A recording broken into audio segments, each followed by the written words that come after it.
Hei kaikki, mä oon Antti, Baji ry:n puheenjohtaja.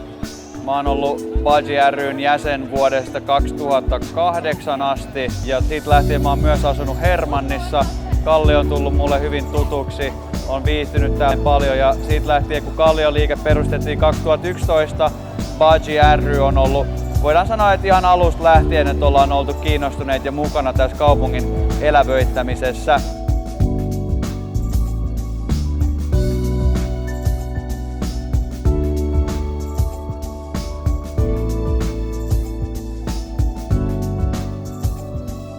Mä oon Niina ja mä oon ollut Kallioliikkeessä mukana sen alusta lähtien.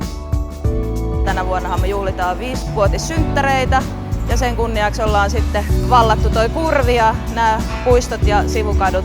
Kallion Block Party tehdään siis täysin vapaaehtoisvoimin. Myöskään artistit ei saa mitään palkkiota, mutta me tarvitaan näihin bileisiin vankka turvallisuusalan tiimi.